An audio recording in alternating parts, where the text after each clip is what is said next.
Hey, bonjour tout le monde! Aujourd'hui, je vous fais un petit unboxing un peu spécial.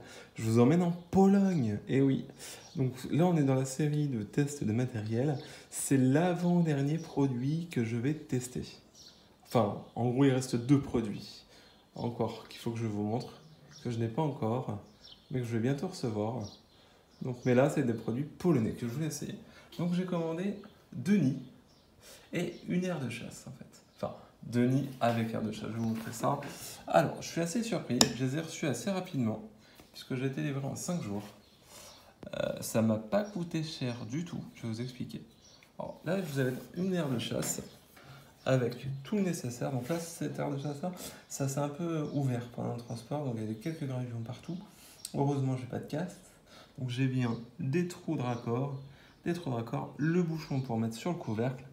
Et au niveau de ces aires de chasse, elles sont vraiment très lourdes, comme celles d'un store en fait. Là, on est vraiment sur du produit similaire, je pense. Comme vous pouvez le voir, elles sont quand même assez épaisses. Ce serait bien des vitres de 5 mm facile.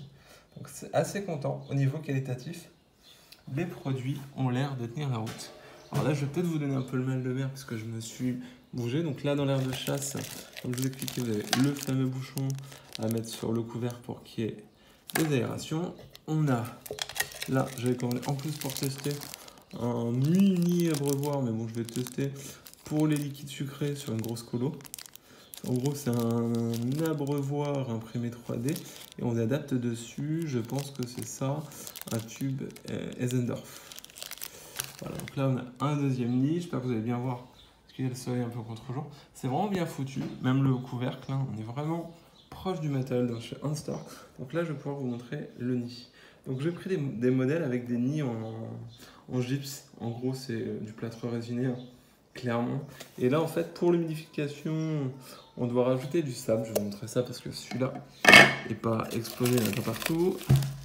Donc là, en gros, vous avez des petits graviers. Je sais pas si je mettrais ceux-là ou d'autres, peut-être ceux-là, je sais pas. Parce qu'ils ont l'air bien chimiques quand même, ceux-là. À voir. Et puis, donc là, vous avez le petit bouchon comme sur l'autre. Pour le couvercle. Donc les couvercles, je vais vous montrer un, sur les trois sont pareils. Vous voyez, donc il y a des espèces de glissières. Hop, un trou où on met le espèce de bouchon aéré. Et puis voilà. Et de vous le mettre à une main, c'est pas forcément simple, voilà. Vous voyez un peu le truc. Ça se pose comme ça va pouvoir se clipser, je pense. Faut que je regarde un peu plus. Voilà. Mais honnêtement, je suis assez surpris. Bah, de toute façon, je vais jouer à la transparence, hein, ça. Vous allez voir le site. Là, vous avez le prix que j'ai payé. Non, je n'ai pas payé 454 €. Je ne suis pas fou. C'est en fait, c'est en zloty. C'est les PLN chez eux, donc les zloty. Donc pour vous donner une idée, frais de port compris, donc les frais de port sont assez élevés. C'est pour ça que j'ai commandé plusieurs trucs. J'ai dû en avoir pour 25 € de frais de port, si je ne dis pas de conneries. Et donc j'en ai eu en tout, frais de port compris, donc les deux nids en verre avec ADC intégré. Et l'avantage aussi des nids que je vous ai pas montré, c'est qu'on peut les défaire. C'est-à-dire que si jamais je vois que ça ne tient pas la route, je les vire et je pourrais mettre du liège ou même du substrat. Et les fourmis se démerderont à creuser ou iront dans un nid que moi j'ai fait.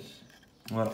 Donc pour revenir à ma facture, si on peut appeler ça une facture, ça m'est revenu en euros, frais de port compris, j'en ai eu pour 106 €, je dis pas de bêtises, pour deux nids avec aire de chasse en verre et une aire de chasse en verre, un abreuvoir, un truc de connexion qu'on peut mettre sur le nid si on veut rajouter du plus gros tuyau.